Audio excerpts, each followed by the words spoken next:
Friends, how are you? Welcome to your botany lecture. Beta, today we will start biotic factors. Biotic, it is clear from the name. Biotic means living factors like plants, animals.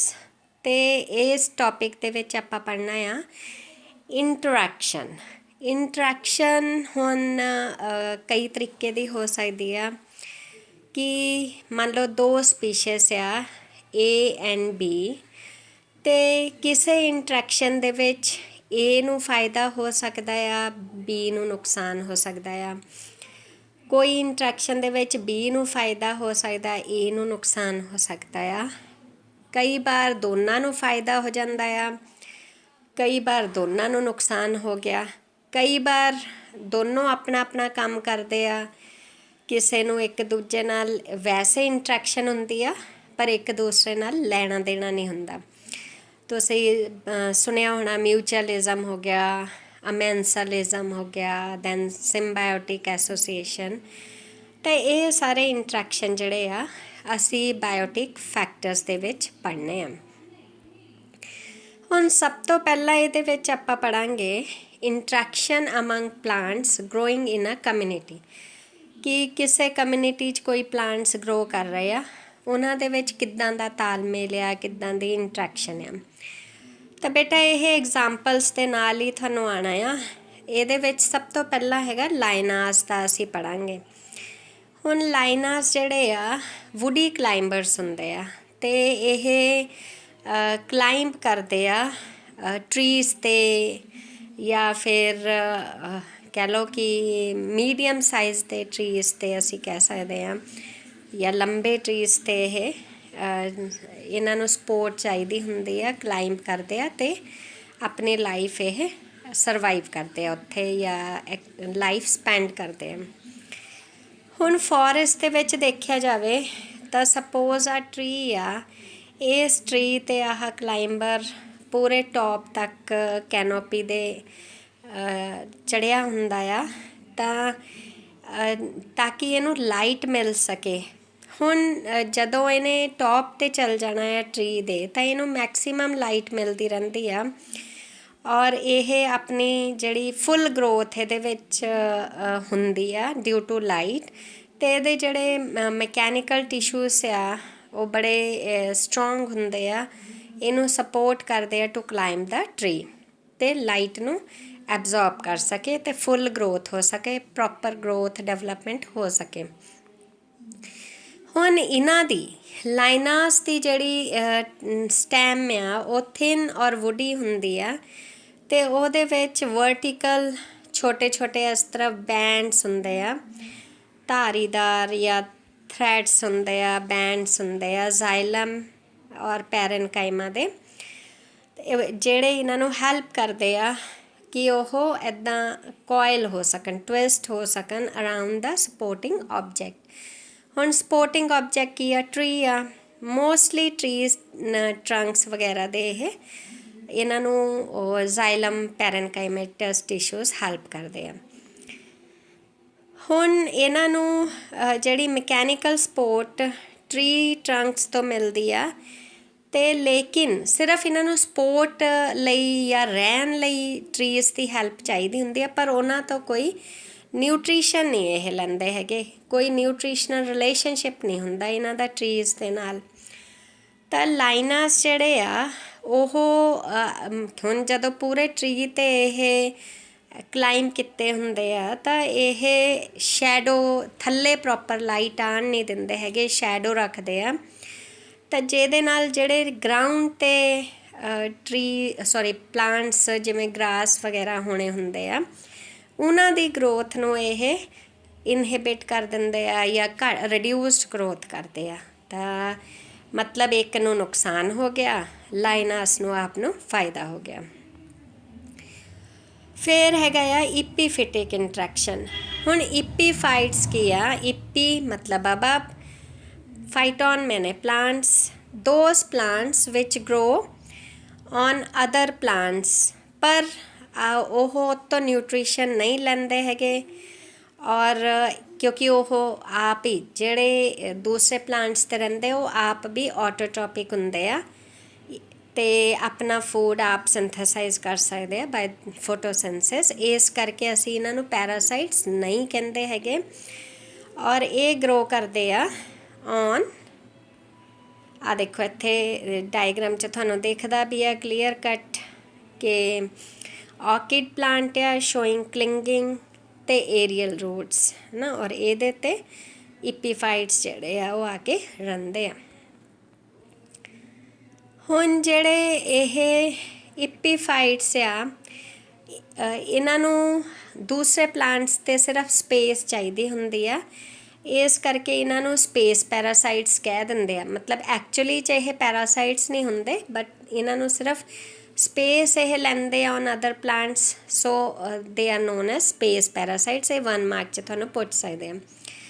ਹੁਣ ਜਿਹੜੇ ਲਾਈਨਾਸ ਆ ਇਹ ਤਾਂ ਕਲਾਈਮ ਕਰਦੇ, ਆਪਾਂ ਪਿੱਛੇ ਦੇਖਿਆ ਕਿ ਔਨ ਟਰੀਜ਼, ਪਰ ਇਪੀਫਾਈਟਸ ਜਿਹੜੇ ਆ ਉਹ ਡਿਫਰੈਂਟ ਹੁੰਦੇ ਆ ਲਾਈਨਾਸ ਤੋਂ। ਕਿੱਦਾਂ ਡਿਫਰੈਂਟ ਹੁੰਦੇ ਆ? They are not rooted in the soil, whereas ਜਿਹੜੇ ਕਹਿ ਲਓ ਕਿ ਲਾਈਨਾਸ ਹੁੰਦੇ ਆ ਉਹ ਸੋਇਲ 'ਚ ਰੂਟਡ ਹੁੰਦੇ ਆ, ਉਹਨਾਂ ਦੀ ਰੂਟਸ ਸੋਇਲ 'ਚ ਲੱਗੀਆਂ ਹੁੰਦੀਆਂ। ਲਾਈਨਾਸ ਦੀਆਂ, ਇਪੀਫਾਈਟਸ ਦੀਆਂ ਰੂਟਸ ਨਹੀਂ ਹੁੰਦੀਆਂ ਸੋਇਲ ਦੇ ਵਿੱਚ। ਇਪੀਫਾਈਟਸ ਜਿਹੜੇ ਆ ਉਹ ਐਕਵੈਟਿਕ ਐਸ ਵੈਲ ਐਸ ਟੈਰੇਸਟਰੀਅਲ ਹੈਬੀਟੈਟਸ 'ਚ ਰਹਿੰਦੇ ਆ। ਟੈਰੇਸਟਰੀਅਲ ਇਪੀਫਾਈਟਸ ਜਿਹੜੇ ਆ ਉਹ ਗਰੋ ਕਰਦੇ ਆ ਔਨ ਦਾ ਸਟੈਮ ਟਰੰਕ ਔਰ ਬ੍ਰਾਂਚਿਸ ਅਤੇ ਲੀਵਸ ਆਫ ਦਾ ਟਰੀਜ਼ ਨਾ, ਔਰ face acute problems of water. ਹੁਣ ਆਬਵੀਅਸ ਹੈ ਕਿ ਜਦ ਇਹ ਉੱਚੀਆਂ ਉੱਚੀਆਂ ਜਗ੍ਹਾ 'ਤੇ ਰਹਿੰਦੇ ਆ, ਗਰੋ ਕਰਦੇ ਆ, ਤਾਂ ਇਹਨਾਂ ਨੂੰ ਨੀਚੇ ਸੋਇਲ ਤੋਂ ਤਾਂ ਪਾਣੀ ਮਿਲਣਾ ਨਹੀਂ ਹੈਗਾ। ਕਦੇ ਰੇਨਫਾਲ ਹੋਈ ਜਾਂ ਹੱਡੀਓ ਫੌਗ ਵਗੈਰਾ, ਤਾਂ ਇਹਨਾਂ ਨੂੰ ਪਾਣੀ ਜਿਹੜਾ ਆ ਮਿਲਦਾ ਆ। They are directly dependent upon humidity, precipitation, rain, dew, snow. But precipitation ਜਿਹੜੀ ਹੈ ਉਹ ਹੁਣ ਜ਼ਰੂਰੀ ਨਹੀਂ ਹੈਗਾ ਕਿ ਹਰ ਜਗ੍ਹਾ ਹੋਵੇ ਹੀ ਹੋਵੇ, ਮੋਇਸਚਰ ਹੋਵੇ, ਡਿਊ ਡਰੋਪਸ ਵਗੈਰਾ ਨਹੀਂ। ਇਹ ਪਲਾਂਟਸ ਜਿਹੜੇ ਆ ਇਸ ਕਰਕੇ ਪ੍ਰੈਫਰ ਕਰਦੇ ਆ ਟੂ ਗਰੋ ਇਨ ਪਲੇਸਿਸ ਵਿਚ are not expose to the dry winds and where the atmosphere is warm and humid. ਤਾਂ ਬੇਟਾ ਇਪੀਫਾਈਟਸ ਵਾਰਮ ਹਿਊਮਿਡ ਐਟਮੋਸਫੇਅਰ 'ਚ ਗਰੋ ਕਰਨਾ ਪਸੰਦ ਕਰਦੇ ਆ।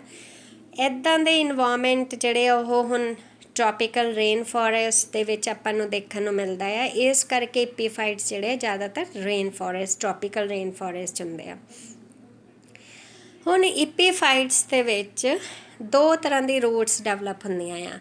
ਕਲਿੰਗਿੰਗ ਰੂਟਸ, ਇਹ ਹੁੰਦੀਆਂ ਆ to fix the epiphyte on the surface of supporting plant.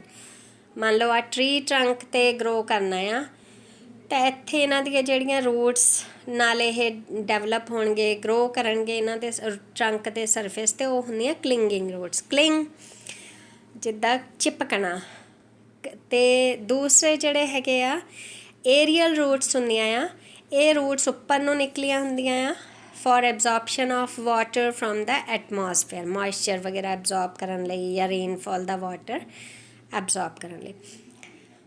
ਹੁਣ ਜਿਹੜੀ ਏਰੀਅਲ ਰੂਟਸ ਆ ਉਹ ਥਿਕ ਹੁੰਦੇ ਆ, ਹੈਵ ਸਪੈਸ਼ਲ ਇਹਨਾਂ ਦੇ ਵਿੱਚ ਔਰਗਨਸ ਹੁੰਦੇ ਆ ਜਿਨ੍ਹਾਂ ਨੂੰ ਵੇਲਾਮਿਨ ਕਹਿੰਦੇ ਆ ਫॉर ਐਬਜ਼ੋਰਪਸ਼ਨ ਆਫ ਵਾਟਰ। ਇਹ ਅਸੀਂ ਪਿੱਛੇ ਜਿੱਥੇ ਮੋਰਫੋਲੋਜੀ ਆਫ ਲੀਫ ਵਗੈਰਾ ਪੜ੍ਹਿਆ ਆ, ਤੁਸੀਂ ਪਿਛਲੀ ਕਲਾਸ 'ਚ, ਜਿੱਥੇ ਜਿਮਨੋਸਪਰਮ ਜਾਂ ਟੈਰੀਡੋਫਾਈਟਸ ਦੀ ਰੂਟ, ਸਟੈਮ, ਲੀਫ ਵਾਲੇ ਸਟਰਕਚਰ 'ਚ ਤੁਹਾਨੂੰ ਇਹ ਮਿਲ ਜਾਣੇ, ਜਾਂ ਇਕੁਐਟਿਕ ਪਲਾਂਟਸ ਦੇ ਲੀਫ ਸਟੈਮ 'ਚ ਤੁਹਾਨੂੰ ਵੇਲਾਮਿਨ ਤੁਸੀਂ ਸੁਣਿਆ ਹੋਣਾ। ਇਨ epiphytic climber, for example Dischidia rafflesiana, the whole leaf is modified into a pitcher provided with the opening. Picture ਮਤਲਬ ਹੁੰਦਾ ਹੈ, ਪਿਕਚਰ ਪਲਾਂਟ ਤੁਸੀਂ ਸੁਣਿਆ, ਇੱਦਾਂ ਗੁਥਲੀ ਵਰਗਾ ਬਣਿਆ ਹੁੰਦਾ, ਉਹ 'ਚ ਸਟਰਕਚਰ ਉੱਪਰ ਓਪਨਿੰਗ ਹੁੰਦੀ ਆ, ਤਾਂ ਇਸ ਤਰ੍ਹਾਂ ਦਾ ਸਟਰਕਚਰ ਇਹਦੇ ਵਿੱਚ ਬਣ ਜਾਂਦਾ ਆ। ਇਹ ਪਿਕਚਰਸ ਕਿਉਂ ਡਿਵੈਲਪ ਹੋਈਆਂ ਹੁੰਦੀਆਂ, ਖਾਲੀ ਗੁਥਲੀਆਂ, ਤਾਂ ਕਿ ਰੇਨ ਵਾਟਰ ਜਿਹੜਾ ਆ ਉਹਦੇ ਵਿੱਚ ਸਟੋਰ ਹੋ ਸਕੇ। ਅਤੇ ਹੋਰ ਜਿੱਦਾਂ ਕੋਈ ਇਨਸੈਕਟ ਮਰਿਆ, ਕੋਈ ਉੜ ਕੇ ਟਵਿਗ ਆਈ, ਫਲਾਰ ਦਾ ਕੋਈ ਪਾਰਟ ਆਇਆ, ਉਹ 'ਚ ਡਿੱਗ ਸਕੇ। ਡੈਬਰਿਸ ਮਾਨੇ ਕੂੜਾ ਕਰਕਟ, ਰਿਮੇਨਸ। ਤਾਂ ਵਾਟਰ ਜਿਹੜਾ ਐਬਜ਼ੌਰਬ ਕਰਦੀਆਂ ਆ ਐਡਵੈਂਟੀਸ਼ੀਅਸ ਰੂਟਸ ਇਪੀਫਾਈਟਸ ਦੀਆਂ, ਇਹਨਾਂ ਨੂੰ ਨੈਸਟ ਰੂਟਸ ਵੀ ਕਹਿੰਦੇ ਆ। ਤਾਂ ਇਹ ਕਈ ਇਪੀਫਾਈਟਸ ਦੇ ਜਿਹੜਾ ਵਾਟਰ ਆ ਉਹ ਉਸ ਕੈਵਿਟੀ ਦੇ ਵਿੱਚ ਸਟੋਰਡ ਰਹਿੰਦਾ ਆ, ਜਿਹੜੀ ਗੁੱਥਲੀ ਬਣੀ ਆ। ਕਈ ਇਪੀਫਾਈਟਸ ਜਿਹੜੇ ਹੁੰਦੇ ਆ ਉਹਨਾਂ 'ਚ ਪੱਤੀਆਂ ਜਿਹੜੀਆਂ ਸਕੂਲੈਂਟ ਹੁੰਦੀਆਂ to store water, for example vanilla. ਤਾਂ ਇਹ ਬੇਟਾ ਇੱਥੇ ਇੰਪੋਰਟੈਂਟ ਆ, 1 ਮਾਰਕ 'ਚ ਤੁਹਾਨੂੰ ਪੁੱਛ ਸਕਦੇ ਆ ਸਕੂਲੈਂਟ। ਹੁਣ ਸਕੂਲੈਂਟ ਮਤਲਬ ਜਿਹੜੇ ਪਲਾਂਟਸ ਜਿਹੜੀਆਂ ਪੱਤੀਆਂ ਲੰਬੇ ਸਮੇਂ ਤੱਕ ਵਾਟਰ ਸਟੋਰ ਕਰਕੇ ਰੱਖਦੀਆਂ। ਰੇਗਿਸਤਾਨ, ਡੈਜ਼ਰਟ ਏਰੀਆਜ਼ 'ਚ ਜਿਵੇਂ ਕੈਕਟਸ ਅਪੰਸ਼ੀਆ ਹੁੰਦਾ ਆ, ਉਹਦੀ ਲੀਵਸ ਜਿਹੜੀਆਂ ਸਕੂਲੈਂਟ ਹੁੰਦੀਆਂ। ਥਰਡ ਟਾਈਪ ਆਫ ਇੰਟਰੈਕਸ਼ਨ ਜਿਹੜੀ ਆ ਉਹ ਹੈਗੀ ਆ ਪੈਰਾਸਿਟਿਕ ਇੰਟਰੈਕਸ਼ਨ। ਉੱਪਰ ਜਸਟ ਅਸੀਂ ਨਾਮ ਪੜ੍ਹਿਆ ਆ, ਪਰ ਟਰੂ ਪੈਰਾਸਾਈਟ ਨਹੀਂ ਹੁੰਦਾ ਹੈਗਾ। ਹੁਣ ਜਿਹੜੇ ਪੈਰਾਸਿਟਿਕ ਪਲਾਂਟਸ ਆ ਉਹ ਗਰੋ ਕਰਦੇ ਆ ਅਤੇ ਆਪਣਾ ਆਰਗੈਨਿਕ ਫੂਡ ਲੈਂਦੇ ਆ ਫਰੋਮ ਅਦਰ ਲਿਵਿੰਗ ਆਰਗੈਨਿਜ਼ਮਸ। ਨਾਮ ਤੋਂ ਹੀ ਕਲੀਅਰ ਆ। ਹੁਣ ਲਿਵਿੰਗ ਆਰਗੈਨਿਜ਼ਮਸ ਚਾਹੇ ਉਹ ਪਲਾਂਟਸ ਹੋ ਸਕਦੇ ਆ, ਐਨੀਮਲਸ ਹੋ ਸਕਦੇ ਆ, ਜਿੱਥੋਂ ਪੈਰਾਸਾਈਟਸ ਆਪਣਾ ਫੂਡ ਲੈਂਦੇ ਆ, ਉਹ ਜਿਹੜੇ ਆ ਉਹਨਾਂ ਨੂੰ ਆਪਾਂ ਕਹਿੰਦੇ ਹੋਸਟ। ਅਤੇ ਪੈਰਾਸਾਈਟਸ ਨੂੰ ਅਸੀਂ 2 ਕੈਟਾਗਰੀਜ਼ 'ਚ ਰੱਖ ਸਕਦੇ ਹਾਂ। ਓਬਲੀਗੇਟ ਪੈਰਾਸਾਈਟਸ, ਓਬਲੀਗੇਟ ਮਤਲਬ which can live only on the living host. ਇਹ ਤੁਸੀਂ ਯਾਦ ਰੱਖਣਾ, ਜਿਨ੍ਹਾਂ ਨੂੰ ਹੋਸਟ ਚਾਹੀਦਾ ਹੀ ਹੁੰਦਾ ਆ ਫॉर देयर ਲਾਈਫ ਜਾਂ ਟੂ ਲਿਵ, ਉਹਨਾਂ ਨੂੰ ਆਪਾਂ ਕਹਿੰਦੇ ਹਾਂ ਓਬਲੀਗੇਟ। ਅਤੇ ਫੈਕਲਟੇਟਿਵ ਇਹ ਸੈਪਰੋਫਾਈਟਸ ਹੁੰਦੇ ਆ, but can also grow as parasites. ਵੈਸੇ ਇਹ ਸੈਪਰੋਫਾਈਟ ਹੁੰਦੇ ਆ, ਮਤਲਬ feed on dead organic matter, ਲੇਕਿਨ ਇਹ ਪੈਰਾਸਾਈਟ ਵੀ ਰਹਿ ਸਕਦੇ ਜੇ ਇਹਨਾਂ ਨੂੰ ਸੈਪਰੋਫਾਈਟਸ ਨਹੀਂ ਮਿਲਦੇ ਹੈਗੇ। ਹੁਣ ਪੈਰਾਸਾਈਟਸ 2 ਤਰ੍ਹਾਂ ਦੇ ਹੁੰਦੇ ਆ, ਐਂਡੋ ਅਤੇ ਇਕਟੋ। ਐਂਡੋ ਇਨ, ਇਕਟੋ on. those parasites growing inside the host ਜਾਂ body of host ਜਾਂ body of plants, ਅਸੀਂ plants ਦੀ ਗੱਲ ਕਰਨੀ ਆ। ਇਕਟੋ which grows outside the host, ਮਤਲਬ on the surface, ਜਿੱਦਾਂ ਅਸੀਂ ਉੱਪਰ ਦੇਖਿਆ ਹੀ ਆ। in order to obtain their food, the parasites produce parasitic roots or hosteria which penetrate into the host tissues। ਹੁਣ ਮੰਨ ਲਓ ਰੂਟਸ 'ਤੇ ਗਰੋ ਕਰਨਾ ਆ ਤਾਂ ਇੱਕ ਹੁੱਕ ਲਾਈਕ ਸਟਰਕਚਰ ਹੋਸਟੋਰੀਆ, ਪਿੱਛੇ ਤੁਸੀਂ ਪਿਛਲੀ ਕਲਾਸਿਸ 'ਚ ਐਲਗੇ ਉਲਗੇ 'ਚ ਪੜ੍ਹਿਆ ਆ, ਅਤੇ ਉਹਦੇ ਨਾਲ ਇਹ ਅੰਦਰ ਨੂੰ ਕਹਿ ਲਓ ਪੰਚਰ ਕਰਦਾ ਆ stem surface, leaf surface, hook ਚੁਭਾ ਕੇ, ਅਤੇ ਈਜ਼ੀਲੀ ਆਪਣੀ ਥਾਂ ਬਣਾ ਲੈਂਦਾ ਆ ਗਰੋ ਹੋਣ ਲਈ। ਹੁਣ ਕਾਮਨ ਐਗਜ਼ਾਮਪਲ ਪੈਰਾਸਾਈਟਸ ਦੀ ਐਗਜ਼ਾਮਪਲਸ ਜ਼ਰੂਰ ਯਾਦ ਕਰਨੀਆਂ ਆ। ਫੰਜਾਈ, ਬੈਕਟੀਰੀਆ, ਪੈਰਾਸਾਈਟ ਫੰਜਾਈ ਆ, ਰਸ, ਅਤੇ ਪਕਸੀਨੀਆ, ਸਮਟਸੇ ਪੜ੍ਹੇ ਹੋਏ ਆ ਸਾਰੇ, ਐਂਡ ਮੈਨੀ ਅਦਰਸ। ਪੈਰਾਸਿਟਿਕ ਬੈਕਟੀਰੀਆ ਹੈਗਾ ਜ਼ੈਂਥੋਮੋਨਾਸ, ਠੀਕ ਆ। ਫਿਰ ਹੈਗਾ ਆ ਪੈਰਾਸਿਟਿਕ ਐਂਜੀਓਸਪਰਮਸ। ਹੁਣ ਇਹਦੀਆਂ ਐਗਜ਼ਾਮਪਲਸ ਹੈਗੀਆਂ ਆ, ਜਿਵੇਂ ਫਸਟ ਹੈਗੇ ਆ ਸਟੈਮ ਪੈਰਾਸਾਈਟਸ। ਹੁਣ ਇਹਦੇ ਵਿੱਚ ਵੀ ਅਸੀਂ ਪੜ੍ਹਾਂਗੇ holo parasites. Holo obtain their total food including organic food, water, minerals from the host। Hollow ਮਤਲਬ ਪੂਰੀ ਚੀਜ਼ਾਂ, ਇਹ ਹਰ ਚੀਜ਼ ਹੋਸਟ ਤੋਂ ਲੈਂਦੇ ਆ। They are non ਕਲੋਰੋਫਿਲਸ। ਅਤੇ ਇਹਦੀਆਂ ਐਗਜ਼ਾਮਪਲਸ ਜਿਹੜੀਆਂ ਹੈਗੀਆਂ ਆ, ਕਸਕਿਊਟਾ। ਬੇਟਾ ਇਹ ਵੈਰੀ ਵੈਰੀ ਇੰਪੋਰਟੈਂਟ ਆ, ਮਤਲਬ ਸਾਰੀਆਂ ਐਗਜ਼ਾਮਪਲਸ ਇਸ ਚੈਪਟਰ 'ਚੋਂ ਆਉਂਦੀਆਂ। ਕਸਕਿਊਟਾ ਕੌਨਵੋਲਵੁਲੇਸੀ ਫੈਮਿਲੀ ਦਾ ਮੈਂਬਰ ਆ। ਇਹਦੇ 180 ਸਪੀਸ਼ੀਜ਼ ਆ। ਆਲ ਦਿਸ ਸਪੀਸ਼ੀਜ਼ ਜਿਹੜੀਆਂ ਆ ਪੈਰਾਸਾਈਟਸ, ਅ wide range of angiosperms plants, ਜੀਜੀਪਸ, Ber, citrus, ਤੁਹਾਡੇ ਸੰਤਰੇ, ਮੌਸਮੀ, ਨਿੰਬੂ, ਡੋਰੈਂਟਾ, ਕਲੋਵਰ, ਇੱਦਾਂ ਦੇ ਸਾਰੇ ਜਿਹੜੇ ਇਹਦੇ ਐਗਜ਼ਾਮਪਲਸ ਆ। ਔਰ ਕਸਕਿਊਟਾ ਨੂੰ ਡੋਡਰ ਵੀ ਕਹਿੰਦੇ ਆ, ਇਹ ਤੁਸੀਂ ਧਿਆਨ ਰੱਖਣਾ ਆ। ਅਤੇ ਫਿਰ ਜਿਹੜਾ ਨੈਕਸਟ ਹੈਗਾ ਹੈ ਬੇਟਾ, ਨੈਕਸਟ ਅਸੀਂ ਇਹਦੇ ਵਿੱਚ ਪੜ੍ਹਨਾ ਹੈਗਾ ਆ ਉਹਦੀਆਂ ਹੀ ਹੋਰ ਕਸਕਿਊਟਾ ਦੀਆਂ ਹੀ ਐਗਜ਼ਾਮਪਲਸ ਆ। ਅਤੇ ਫਿਰ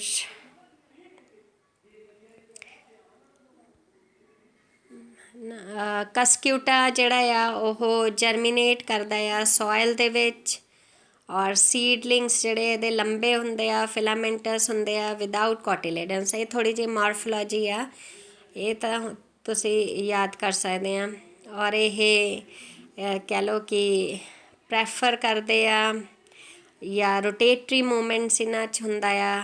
ਔਰ ਇਹ ਕਹਿ ਲਓ ਕਿ ਲੀਵਸ ਹੋਸਟ ਪਲਾਂਟ ਦੇ ਆਲੇ ਦੁਆਲੇ ਇਹ ਰੋਟੇਟ ਕਰ ਜਾਂਦੇ ਆ, ਆਪਣੀ ਮੂਵਮੈਂਟ ਸ਼ੋ ਕਰਦੇ ਆ।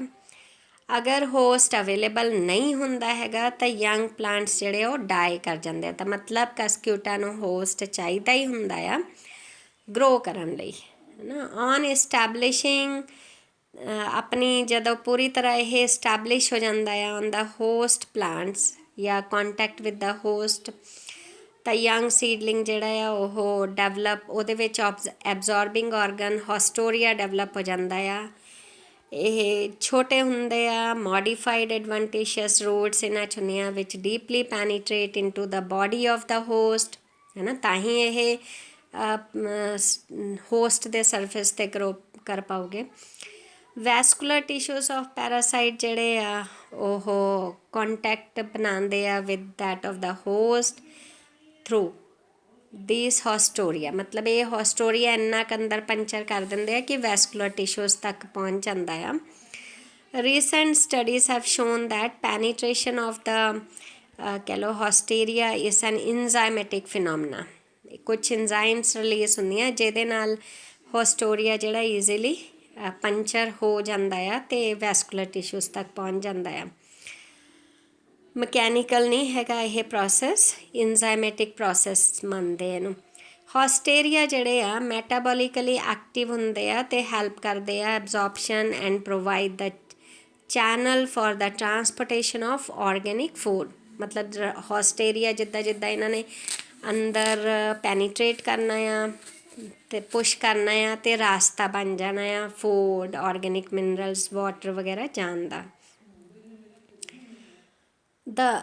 ਠੀਕ ਹੈ।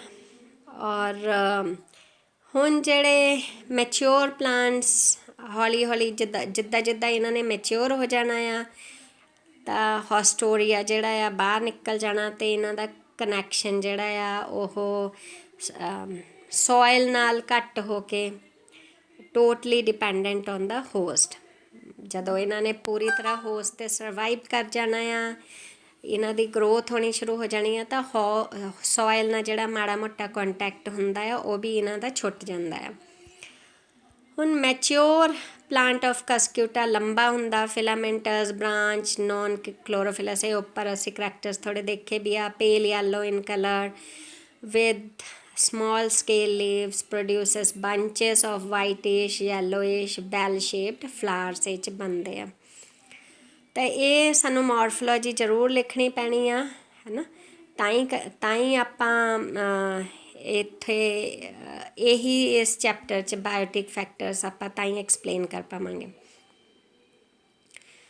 ਫਿਰ ਗੱਲ ਕਰੀਏ ਸੈਮੀ ਪੈਰਾਸਾਈਟਸ। ਹੁਣ ਨਾਮ ਤੋਂ ਹੀ ਕਲੀਅਰ ਆ, ਸੈਮੀ ਲਿਕੁਇਡ ਮਤਲਬ ਨਾ ਤਾਂ ਪੂਰੀ ਤਰ੍ਹਾਂ ਲਿਕੁਇਡ ਆ ਨਾ ਪੂਰੀ ਤਰ੍ਹਾਂ ਸੋਲਿਡ ਆ। ਇਸੇ ਤਰ੍ਹਾਂ ਸੈਮੀ ਪੈਰਾਸਾਈਟਸ ਜਿਹੜੇ ਆ ਉਹ ਗ੍ਰੀਨ ਇਨ ਕਲਰ, ਕਲੋਰੋਫਿਲ ਹੁੰਦੀ ਆ, ਆਪਣਾ ਫੂਡ ਆਪ ਬਣਾ ਸਕਦੇ ਆ, ਪਰ ਇਹਨਾਂ ਨੂੰ ਇਹ ਹੋਸਟ 'ਤੇ ਡਿਪੈਂਡੈਂਟ ਹੁੰਦੇ ਆ ਜਾਂ ਇਹਨਾਂ ਨੂੰ ਹੋਸਟ 'ਤੇ ਡਿਪੈਂਡੈਂਟ ਰਹਿਣਾ ਪੈਂਦਾ ਆ ਫॉर ਵਾਟਰ ਐਂਡ ਮਿਨਰਲਸ। ਠੀਕ ਹੈ। ਤਾਂ ਨਾ ਤਾਂ ਪੂਰੀ ਤਰ੍ਹਾਂ ਅਸੀਂ ਕਹਿ ਸਕਦੇ ਹਾਂ ਕਿ ਇਹ ਪੈਰਾਸਿਟਿਕ ਹੈ ਕਿਉਂਕਿ ਆਪਣਾ ਫੂਡ ਤਾਂ ਇਹ ਆਪ ਪ੍ਰਿਪੇਅਰ ਕਰ ਸਕਦੇ ਆ। ਸਿਰਫ ਕੁਛ ਚੀਜ਼ਾਂ ਲਈ ਇਹ ਡਿਪੈਂਡੈਂਟ ਹੁੰਦੇ ਆ ਔਨ ਹੋਸਟ, ਤਾਂ ਕਰਕੇ ਇਹਨਾਂ ਨੂੰ ਸੈਮੀ ਪੈਰਾਸਾਈਟਸ ਕਹਿੰਦੇ ਆ। ਐਗਜ਼ਾਮਪਲ ਇੰਪੋਰਟੈਂਟ ਹੈ, ਜਿਵੇਂ ਮੈਂ ਪਹਿਲਾਂ ਹੀ ਦੱਸਿਆ, ਪਾਰਸ਼ੀਅਲ ਸਟੈਮ ਪੈਰਾਸਾਈਟ ਜਿਹੜਾ ਆ ਉਹ ਵਿਸਕਮ ਜੀਨਸ ਦੀ 60 ਤੋਂ 70 ਸਪੀਸ਼ੀਜ਼ ਹੁੰਦੀਆਂ ਆ, found in the warmer parts of the old world. All the species of Viscum are not parasitic, ਹੈ ਨਾ। ਦਾ ਕਾਮਨ ਸਪੀਸ਼ੀਜ਼ ਜਿਹੜੀ ਪੈਰਾਸਿਟਿਕ ਹੈਗੀ ਆ ਵਿਸਕਸ ਐਲਬਮ, ਇਹਨੂੰ ਮਿਸਲਟੋ ਵੀ ਕਹਿੰਦੇ ਆ। ਇਹ ਪੈਰਾਸਿਟਾਈਜ਼ ਕਰਦੀ ਆ on number of shrubs and fruit trees. Mature plant ਜਿਹੜੇ ਆ ਉਹ ਵਿਸਕਮ ਦੇ dichotomously branched with green leaves, ਉਹ ਪੇਅਰਸ 'ਚ ਡਿਵੈਲਪ ਹੁੰਦੀਆਂ ਆ ਨੋਟਸ ਤੇ ਸਟੈਮ ਦੇ। ਔਰ ਸ਼ੂਟ ਜਿਹੜਾ ਆ attach to the host by means of haustoria. Primary hostoria reaches up to cortex of host which runs longitudinally। ਤੇ ਫਿਰ ਇੱਕ ਹੋਰ ਹੋਸਟੋਰੀਆ ਨਿਕਲਦਾ ਆ ਜਿਹਨੂੰ ਸੈਕੰਡਰੀ ਹੋਸਟੋਰੀਆ ਕਹਿੰਦੇ ਆ। ਇਹ ਕਨੈਕਸ਼ਨ ਬਣਾ ਲੈਂਦਾ with the xylem and absorb water and minerals. ਤਾਂ ਦੇਖੋ ਡਾਇਗਰਾਮ ਸਾਰਾ ਬਣਿਆ ਹੋਇਆ parasite, host, stem, flower, inflorescence. ਆ ਦੂਸਰਾ ਵਿਸਕਮ ਦਾ ਆ ਸਟੈਮ, ਫਲਾਰਸ, ਗ੍ਰੀਨ ਲੀਵਸ। ਤਾਂ ਇਹ ਸੀਗਾ ਸੈਮੀ ਪੈਰਾਸਾਈਟ ਦਾ ਐਗਜ਼ਾਮਪਲ। ਵਿਸਕਮ ਤੁਸੀਂ ਹੁਣ ਜਿਹੜਾ ਆ ਉਹ ਯਾਦ ਰੱਖਣਾ ਹੈ। ਬਾਕੀ ਇੰਨਾ ਪੜ੍ਹ ਲਿਓ, ਨਹੀਂ ਸਮਝ ਆਇਆ ਦੁਬਾਰਾ ਪੁੱਛ ਲਿਓ। ਅਤੇ ਥੋੜ੍ਹਾ ਜਿਹਾ ਚੈਪਟਰ ਇਹ ਬਚ ਗਿਆ ਆ, ਐਗਜ਼ਾਮਪਲ ਸੀ ਆ ਬੇਟਾ ਇਹ 'ਚ ਪੜ੍ਹਨੀਆਂ ਪਲਾਂਟਸ ਦੀਆਂ। ਅਤੇ ਇੱਕ ਨਾ ਇੱਕ ਐਗਜ਼ਾਮਪਲ ਤੁਹਾਨੂੰ 101% ਆ ਹੀ ਜਾਣੀ ਆ। ਟਿਲ ਦੈਨ ਗੁੱਡ ਬਾਏ ਬੇਟਾ।